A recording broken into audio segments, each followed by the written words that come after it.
Hello everyone, welcome to our channel Pada India. My name is Prashant Chandra. I have given UPSC IAS Mains and UPPCS Mains and qualified preliminary exam with very good score. I have very vast experience in UPSC examination and state PCS also, especially UPPCS. We have developed a website named padaindia.com where you can solve test series for various competitive examination. Currently, we have made IAS prelims test and UPPCS prelims test. Paper is very close to UPSC IAS prelims and UPPCS also. Trust me, if you solve this question with proper analysis, you will definitely score good marks. You can follow us on Twitter, FB, Instagram, where daily current affairs are being updated. I have given a link in description box. तो I will be using both Hindi and English. So first of all मैं बता दूं कि आज हम लोग history का second chapter पढ़ने जा रहे हैं 8th क्लास का, ठीक है। आपको मैंने पहले बता दिया था कि हम चैप्टर वाइज एनसीईआरटी करेंगे और क्लास वाइज करेंगे। तो ये 8th क्लास की एनसीईआरटी है। देखिए मैंने पहला हाउ व्हेन एंड वेयर मैंने पिछले वीडियो आप देख सकते हैं, मैं डिस्क्रिप्शन बॉक्स में डाल दूंगा। इसके पहले ही मैं Indian history class 8 NCERT history के नाम से हमारी प्लेलिस्ट है यूट्यूब में पढ़े इंडिया में, तो आप उसको जाकर चेक कर लीजिएगा। आज हम यहाँ पर सेकंड चैप्टर पढ़ाएंगे from trade to territory, how the British empire, how East India Company has made himself from a trading company to a territorial expansion. ठीक है, एडमिनिस्ट्रेशन में कैसा है। तो ये मेरा नाम है प्रशांत चंद्र। चलिए हम आगे बढ़ते हैं। तो हम लोग सेकंड चैप्टर स्टार्ट करेंगे, ठीक है। From trade to territory company established its power. तो इसमें बताया गया कि कंपनी ने कैसे कैसे अपना एस्टेब्लिश पावर किया है। देखिए मैं बता दूं, जो ये सेकंड चैप्टर है काफी लेंथी है, तो इसको मैं या तो एक या दो या तीन पार्ट में बनाऊंगा। तीन मैक्सिमम 2 पार्ट में बन सकता है, लेकिन 3 पार्ट में बनाऊंगा आपको आपके ज्यादा क्लियरिटी के लिए, ठीक है। तो ये पहला पार्ट 1 है, ठीक है। मैं लिख देता हूँ पार्ट 1 है चैप्टर का, सेकंड चैप्टर का पार्ट 1 में अभी पढ़ाऊंगा। देखिए आपको पता है कि औरंगजेब जो है वो मर गया था, उनकी डेथ हो गई थी 1707 में। औरंगजेब मर गया, तो औरंगजेब एक प्रकार से लास्ट ऐसा रूलर था जो पैन इंडिया में, almost pan India accept south India, south India में पहुंच गया था औरंगाबाद तक। लेकिन क्या कहते हैं वहां तक उसने रूल किया था। उनकी जो लास्ट मेजर मुगल एम्पायर कहेंगे वो औरंगजेब था। लेकिन उसके बाद जब धीरे धीरे जब औरंगजेब की डेथ हुई उसके बाद जो है मुगल एम्पायर जो है वो डिसइंटीग्रेट होता गया, ठीक है, डिसइंटीग्रेट होता गया। इससे क्या हुआ, लोगों की अलग, मान लीजिए ये पूरा एम्पायर है, तो ये टूट गया, तो अलग अलग लोगों की अथॉरिटी होगी। यहाँ के सूबेदार बन गए, कुछ यहाँ के सूबेदार आए, कुछ यहाँ के गवर्नर अपनी पावर एजर्ट करने लगे।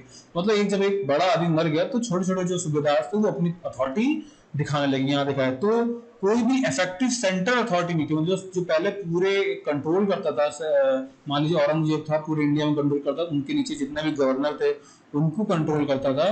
तो अब वैसा कोई सेंट्रल अथॉरिटी रह नहीं गई थी 1707 के बाद स्पेशली, ठीक है। फिर उसके बाद देखिए सेकंड हाफ में 18th सेंचुरी में ब्रिटिश जो है वो इंडिया ही एज अ ट्रेडिंग कंपनी, मतलब कि जब उसका ट्रेड चालू हुआ ऑलमोस्ट 1606 में, लेकिन 18th सेंचुरी आते आते ये जो ब्रिटिश कंपनी है ईस्ट इंडिया कंपनी, वो ट्रेडिंग से एडमिनिस्ट्रेशन संभालने लगी, ठीक है। तो यहाँ पे इसकी कहानी पूरी यही है। देखिए यहाँ पिक्चर, ये बहादुर शाह सफर भाई साहब खड़े हैं। तो ये इनका जब 1857 की क्रांति हुई थी, उनको एक नेशनल लीडर मान लिया गया था। इनको पकड़ा किसने है, वो कैप्टन हडसन ने, ठीक है। तो बहादुर शाह जफर को किंगडम छोड़ने के लिए कहा गया और कोड ब्लड में इनके दोनों बेटों को मार भी दिया गया था 1857 क्रांति में। फर्स्ट इंडिपेंडेंस कहते हैं जिसको इंडिया में, ठीक है। चलिए अब इस कहानी में यही है कि ईस्ट इंडिया कंपनी, ईस्ट या इसी में यहाँ लिखूंगा ईस्ट इंडिया कंपनी कैसे बनी और उसका बिगनिंग कैसे हुआ, कैसे आई इंडिया में, कैसे ट्रेड किया और ट्रेड से कैसे उसने अथॉरिटी अपना चालू कर दिया, ठीक है। तो 1600 कंपनी में 1600 में ईस्ट इंडिया कंपनी ने वो अपना चार्टर ले लिया। चार्टर कहते हैं इसको क्वीन से, ठीक है, वहां के क्वीन एलिजाबेथ से वन से।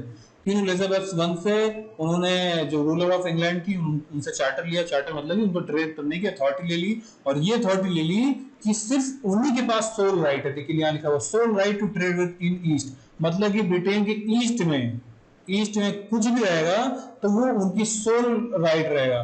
किसका, ईस्ट इंडिया कंपनी का, कि वही ट्रेड कर सकता है और कोई कंपनी ट्रेड नहीं कर सकती, ठीक है। देखिए यहाँ पर मैप कैसे बनाया, देखिए अफ्रीका है, कैसे रूट खोजा गया था, ये इंडिया है, बॉम्बे है, कलकत्ता, मद्रास।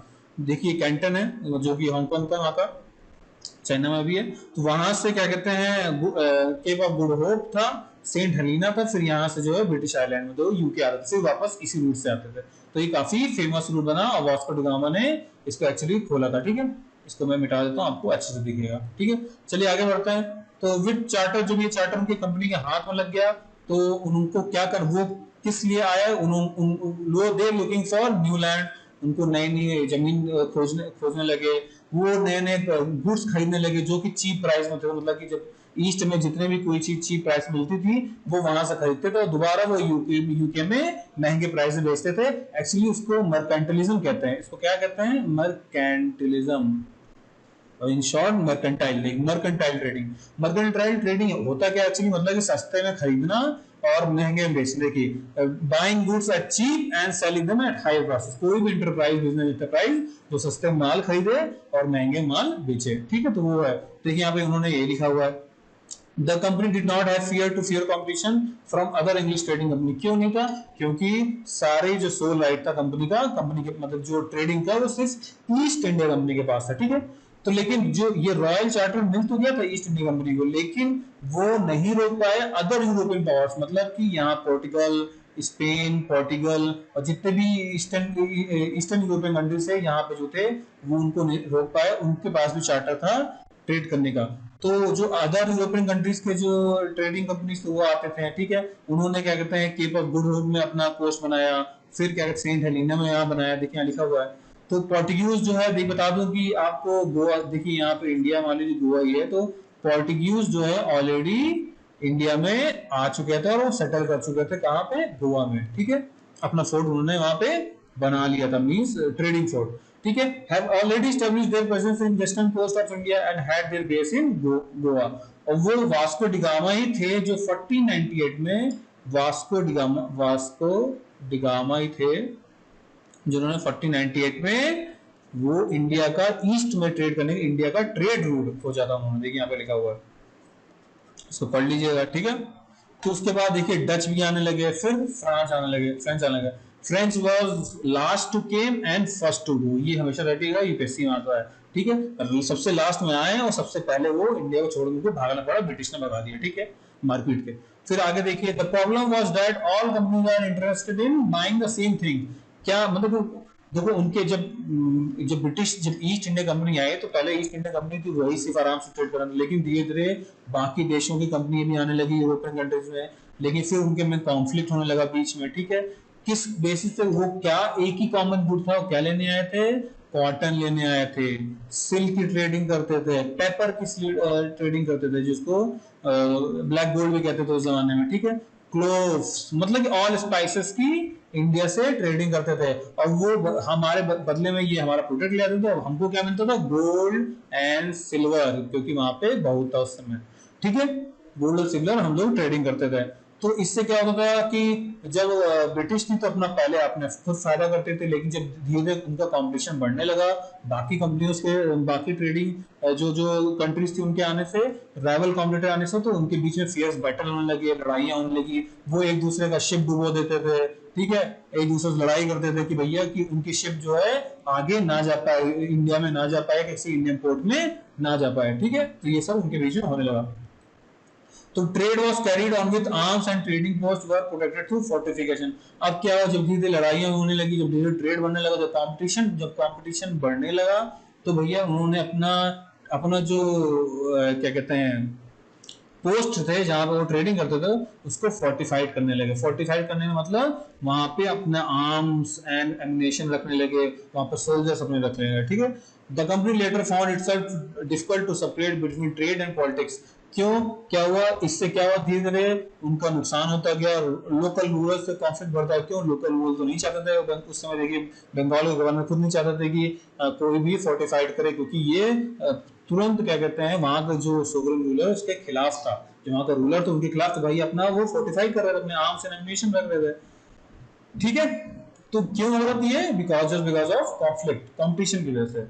फिर East India Company began trade in Bengal. तो सबसे पहली फैक्ट्री ईस्ट इंडिया कंपनी में उन्होंने बनाई हुगली के पास, क्या कहते हैं 1651 में। ठीक है, और वो जो कंपनी के ट्रेडर्स थे उस समय उनको क्या कहा जाता था? इसके पहले मैंने बताया था उनको फैक्टर्स कहते थे। देखिए यहाँ पे लिखा है this was base from which company traders known as factors were operated. ठीक है, हुबली के पास उन्होंने खोल दिया था। फिर जो है कंपनी और merchants, the trade as a trade expanded, company persuaded merchants and traders to come and settle near the factory. तो उन्होंने फिर अपनी कंपनी के जो मर्चेंट्स थे, उनको ट्रेडर्स थे, अपनी फैक्ट्री में रखने लगे, बोला कि आप उसी के इर्द गिर्द सेटल रहिए। फिर 1696 में देखिए, it began building a fort around the settlement. जब 1689 आया तो अपने फोर्ट जो है उनका बिल्डिंग फोर्ट के किनारे अपना वो सेटलमेंट करने लगे और अपने फोर्टिफाइड करने लगे आर्म्स एनिमिनेशन में। वो ब्राइब भी देते थे मुगल ऑफिशियल्स को ताकि वो अपना काम निकाल सके, और गिविंग कमीज ऑफ धीरे धीरे अपना कंपनी का जमींदारी भी उन्होंने ले लिया। सबसे पहले उन्होंने कहा से कोलकाता, उसको उस समय कालीकाता भी कहते थे, कोलकाता और कालीकाता एक था। तो उन्होंने मुगल एम्पायर से फरमान ले लिया। फरमान क्या कहते हैं? रॉयल ऑर्डर कहते हैं, और या तो रॉयल एडिक्ट कहते हैं। ठीक है, फरमान, फिर सीधे उन्होंने फरमान ले लिया कि भैया वो राइट टू ट्रेड करेंगे किसमें? ड्यूटी फ्री होके, ड्यूटी फ्री होके। ठीक है, राइट टू ट्रेड करेंगे वो। तो औरंगजेब से उन्होंने फरमान ले लिया। फिर इसके बाद आया कि but officials of the company who are carrying on private trade on the side were expected to pay duty. अब धीरे धीरे फरमान तो ले लिया, लेकिन उस फरमान का मिसयूज करने लगे। कौन करने लगा? जो ईस्ट इंडिया कंपनी के मर्चेंट्स और ट्रेडर्स थे, वो अपना प्राइवेट बिजनेस भी करने लगे, प्राइवेट बिजनेस करने लगे। और देखिए, सिर्फ ईस्ट इंडिया कंपनी के लिए ड्यूटी फ्री था, लेकिन अगर आप इंडिविजुअल ट्रेनिंग कर रहे हैं उसमें ड्यूटी फ्री नहीं था, आप उसमें टैक्सेस पे करने थे वहां के लोकल रूलर और गवर्नमेंट को। लेकिन जो है वो धीरे धीरे उन्होंने नहीं किया, रिफ्यूज करने लगे, वो ब्राइब करने लगे वहां के। तो इससे क्या हुआ? बंगाल को धीरे धीरे अंदर रेवेन्यू का बहुत ही ज्यादा लॉस हो गया बंगाल में। ठीक है, इसके आगे हम बताएंगे, इसके आगे बहुत सारी कहानियां भी। देखिए मद्रास का पोर्ट है, यहाँ इन्होंने पिक्चरेशन में बताया। देखिए फिर कैसे ट्रेड जो है वो बैटल में बदल गया। देखिए आपको बता दूं, औरंगजेब की डेथ जब 1760 में हुई तो उसके बाद काफी लोकल रूलर आए, लेकिन उन्होंने अपनी अपनी अलग अलग अथॉरिटी जो है जतानी चालू कर दी। फिर क्योंकि आया मुर्शीद कुली खान उनको कहते हैं। ठीक है, फिर उसके बाद कौन आया? अलावर्दी खान आए वहां पे गवर्नर। ठीक है, फिर अलावर्दी खान के बाद कौन आया? सिराजुद्दौला आए, सिराजुद्दौला है, अलवर्दी और मुर्शीद कुली खान। ठीक है, ये लाइन वाइज है। ठीक है, तो उन्होंने एक के बाद एक नवाब बनते गए। ठीक है, हालांकि वो सारे तीनों स्ट्रांग रूलर थे, उन्होंने कंपनी को कंसेशन देने से, ईस्ट इंडिया कंपनी को कंसेशन देने से मना कर दिया। लिखा है they refuse to grant the company concession. ये देखिए, फिर and demand large tributes from companies right to trade, denied it any right to mint coins and stopped it from extending its fortification. उन्होंने जो जितने भी गवर्नर आए वहां पे, उन्होंने जो भी राजा थे, जो भी लोकल रूलर थे, उन्होंने साफ कंपनी को अपना अपना खुद का कॉइन मिंट करने के लिए मना कर दिया, उनको क्या कहते हैं राइट टू ट्रेड के लिए मना कर दिया, और अपने फोर्ट को फोर्टिफिकेशन मतलब कि आर्म्स एनिमिनेशन रखने के लिए मना कर दिया। इससे क्या हुआ? कंपनी को बहुत ज्यादा भयंकर नुकसान होने लगा। Huge amounts of revenue depriving the Bengal government of huge. तो इससे तो अक्यूजिंग द कंपनी डेसिट, मतलब उन्होंने बताया कि कंपनी धोखाधड़ी कर रही है लोकल गवर्नमेंट से, उन्होंने बंद कर दिया। इससे क्या हुआ? कंपनी का बहुत ज्यादा नुकसान हुआ, और ऑलरेडी वहां के जो लोकल रूल थे उनका तो नुकसान हो ही रहा था। फिर देखिए, company on it's part declare the unjust demand of local official were ruining the trade off company. Company को लगा कि भाई ये तो अनजस्ट डिमांड है और ये कंपनी की क्या कहते हैं ट्रेड को रूइन कर देगा। ठीक है, फिर इसके बाद धीरे धीरे जब कन्फ्रंटेशन बढ़ती गई तो बैटल ऑफ प्लासी आ गया, जिसको बैटल ऑफ प्लासी कहते हैं। 1756 में हुआ। ठीक है, 1756 से स्टार्ट हुआ, और मोस्टली जो बैटल ऑफ प्लासी हुआ 1757 में। ठीक है, पलासी मतलब होता है एक पलाश वर्ड है, जो होली हम लोग खेलते हैं ना, गुलाल, उससे बनता, गुलाल बनता। देखिए फर्स्ट होली यहाँ लिखा हुआ है, वो जो पलाश पेड़ से हम गुलाल बनाते हैं, और वही उसको कहते हैं Plassey war, battle of Plassey. ठीक है, अलावर्दी खान कब मर गए? 1756 में अलावर्दी खान मर गए थे। फिर उसके बाद सिराजुद्दौला आया नवाब बंगाल बन के। Company was worried about puppet ruler. Company को क्या चाहिए था? पपेट रूलर चाहिए था, जो उनकी बात माने, उनको ट्रेड कंसेशन दे और उनके प्राइवेट ट्रेड को भी ना रोके। ठीक है, तो वो क्या सोचने लगे? सिराजुद्दौला का रूलर हमको खोजना पड़ेगा, जो सिराजुद्दौला को पीठ के पीछे छुरा मारे और हम लड़ाई में जीत जाएं। तो क्या हुआ कि इससे क्या हुआ, जब इनको जब कंपनी ने मांगा, लेकिन क्या कहते हैं कंपनी जो है तब भी इलीगल ट्रेडिंग करती रही, प्राइवेट ट्रेडिंग करती रही और बंगाल को रेवेन्यू नहीं देती रही, ड्यूटी नहीं पे किया उन्होंने। तो इससे क्या हुआ, सिराजुद्दौला भाई साहब बहुत ज्यादा गुस्सा आ गए। फिर उन्होंने क्या किया कि उन्होंने कंपनी को पहले समझाया कि आप हमारे पॉलिटिकल अफेयर्स और डोमेनियन अफेयर्स में दखलंदाजी ना करें और अपना फोर्टिफिकेशन बंद करें। तो नहीं माना जब ब्रिटिश ने, तो उनको 30,000 सोल्जर को उन्होंने इंग्लिश फैक्ट्री में भेज दिया, जो कि कासिम बाजार में था। कासिम काफी फेमस है, कासिम बाजार में भेज दिया। और वहीं के लोकल वेयर हाउस में उनको बहुत सारे जो सोल्जर्स को बंद कर दिया, उस बहुत सारे सोल्जर्स को मारे भी गए थे। वो बहुत सारे सोल्जर घुटने से घुट घुट के मर गए ऑक्सीजन की कमी से, ठीक है। तो उसके बाद वो फिर मार्च किए कलकत्ता, उनके उनके क्या कहते हैं उनके सोल्जर जो है कासिम जी के, सॉरी सिराजुद्दौला के, वो जो है कलकत्ता मार्च किए। फिर जब ये खबर रॉबर्ट क्लाइव को मिली, जो रॉबर्ट क्लाइव उस समय रॉबर्ट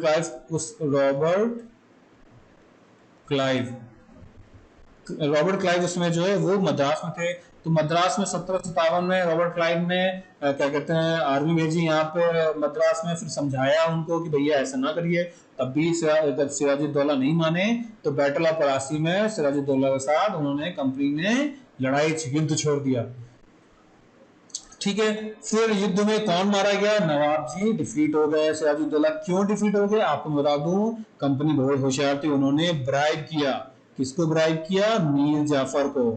मीर जाफर उसमें इनका कौन था, कमांडर था, सिराजुद्दौला का कमांडर था। तो उसने लड़ने से मनाही कर दिया, मीर जाफर ने लड़ने से मनाही कर दिया।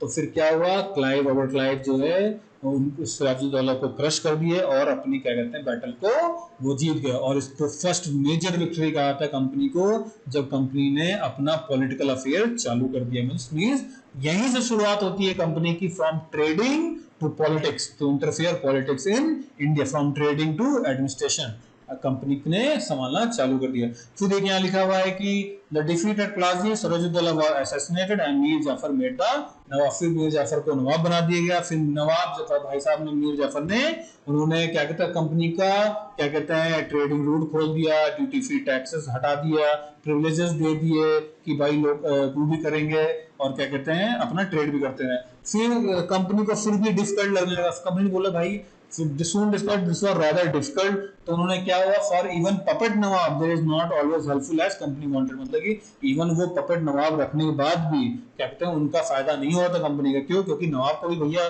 वहां पे लोगों को कुछ बताना था, देना था, तो वो अपना नहीं रख पा रहे थे। तो मीर जाफर ने जब इसको प्रोटेस्ट किया कि भैया आप कंपनी को आप सही से करिए, जब मीर जाफर ने मांगना चालू किया वहां की ड्यूटी क्या कहते हैं टैक्सेस मांगा, तो उन्होंने कंपनी ने इनको डिस्पोज कर दिया, हटा दिया और इनके जगह मीर कासिम को रख लिया। फिर देखिए पहले सिराजुद्दौला को हटाया, फिर मीर जाफर आए, ठीक है, फिर जो कौन आया, मीर कासिम, ठीक है, फिर मीर कासिम आ गए। तो मीर कासिम को क्या कहते हैं, फिर when Mir Qasim complain he was turn defeated in battle of Buxar. Battle of Buxar के बाद ही इलाहाबाद ट्रीटी हुई थी। बैटल ऑफ बक्सर कब हुआ था, 1764। इसको हम आगे पढ़ाएंगे अच्छे से, अगले क्लास में पढ़ाएंगे, आने वाले हर बुक में आपको मिलेगा बैटल ऑफ बक्सर, ये बिहार में है। 1765 में इलाहाबाद ट्रीटी हुई थी, जिसके तहत दीवानी रूल किसके पास आ गया था, कहते हैं ब्रिटिश के पास, ईस्ट इंडिया कंपनी के पास आ गया था। तो मीर जाफर फिर क्या कहते हैं, मीर कासिम कंप्लेन किया, फिर मीर कासिम बोले भैया नहीं गलत है ये, फिर मीर जाफर को बैठा दिया, फिर मीर जाफर को ईस्ट इंडिया कंपनी ने बैठा दिया और उन्होंने बोला कि 50,000 हमको 5 लाख जो है एवरी मंथ चाहिए, but company wanted more finance for its wards. तो मीर जाफर मर गए 1765 में। The mood of company has change, तो उन्होंने बोला कि भैया रहते रहते हमको खुद अपने आप को नवाब बनाना पड़ेगा, रहते रहते हम अपना कंपनी के तौर पर है वहां पे, ठीक है। सो 1765 में Mughal emperor appointed the company as a diwan of provinces of Bengal. देखिए 1765 में इलाहाबाद ट्रीटी, उसमें उनको दीवानी राइट्स दे दी गई, ठीक है। तो देखिए ये तो पूरी सॉल्व में कंपनी की चार मेजर सॉल्व कर दी, क्यों सॉल्व कर दी, अर्लियर जब 18th सेंचुरी में जब ईस्ट इंडिया कंपनी आया था, देखिए मैंने ऊपर भी बताया था कि वो ट्रेड करते थे किस पे, गोल्ड एंड सिल्वर पे। तो इससे क्या कहते हैं यूके का जो गोल्ड एंड सिल्वर था बहुत ज्यादा फ्लो करने लगा, तो इससे क्या हुआ, तो ब्रिटेन की क्या कहते हैं इकोनॉमी बिगड़ने लगी, तो उन्होंने क्या किया, वहां से बंद कर दिया। अब जितना भी क्या कहते हैं खर्चा कंपनी निकालती थी अपना, वो इंडिया में रह गई निकालती थी। तो देखिए, the outflow of the gold from Britain slowed after battle of Plassey and entirely stopped after the assumption of Diwani. जब assumption ऑफ दीवानी ले लिया उन्होंने, now the revenue from India could finance communist expenses itself. ये देखिए कंपनी ने ये किया, तो कंपनी उसके बाद खुद नवाब बनना चलेगी, उसके तो नवाब बनना चालू कर दी। फिर रॉबर्ट क्लाइव हिमसेल्फ, देखिए रॉबर्ट क्लाइव ने खुद इतना फॉर्च्यून कमाया, वहां के लोगों ने इतना, वहां के प्राइवेट ट्रेड में इतना लोगों ने फॉर्च्यून कमाया कि रॉबर्ट क्लाइव इतना ज्यादा 18 साल की उम्र में आया था वो चेन्नई, और इंग्लैंड जब गए 1743 में, 1743 में जब वो इंग्लैंड गए, तो इनकी इंडियन फॉर्च्यून जो था 4,01,000 पाउंड था उस जमाने में, 4 लाख पाउंड था। तो उसके बाद इनके खिलाफ करप्शन के चार्ज, इनफैक्ट देखिए करप्शन हटाने के लिए बैठाए गए थे वहां 1772 में, ठीक है। तो फिर उसके बाद इनको खुद क्रॉस एग्जामिन किया गया 1764 में, जब वो गवर्नर बंगाल थे, तो क्या कहते हैं वो खुद करप्शन हटाने की बात करते थे, बट इनका उन्होंने खुद करप्शन किया, और 1772 में इनके खिलाफ केस हुआ करप्शन का, उनके क्रॉस एग्जामिन कर लिया, फिर लेटर 1774 में उन्होंने खुद सुसाइड कर लिया रॉबर्ट क्लाइव ने, ठीक है। ठीक है, नेक्स्ट वीडियो में हम क्या देखेंगे, कंपनी रूल्स एक्सपैंड। इसके बाद धीरे धीरे कंपनी ने अपना रूल एक्सपैंड कर लिया, तो हम क्या करेंगे, देखिए इसके बाद टीपू सुल्तान के बारे में आएगा, उसके बाद हम नेक्स्ट वीडियो में इसके पूरा बताएंगे। तो आप गाइस प्लीज आप फॉलो करिए पढ़े इंडिया को। तो इसके बाद जो है इसको नेक्स्ट पार्ट में सेकंड चैप्टर को हम कंप्लीट करेंगे, कोशिश करेंगे कंप्लीट करने के लिए, ठीक है। हम बहुत आराम से पढ़ेंगे। सो गाइस प्लीज फॉलो पढ़े इंडिया, और पढ़ेइंडिया.com में जाइए, आप वहां पे टेस्ट लगाइए, बहुत नॉमिनल कॉस्ट में है, और कुछ टेस्ट फ्री है, आप लगाइए, बहुत ही क्लोज है एग्जाम पैटर्न से, ठीक है guys. Okay, stay safe, stay home, and God bless you. Thank you.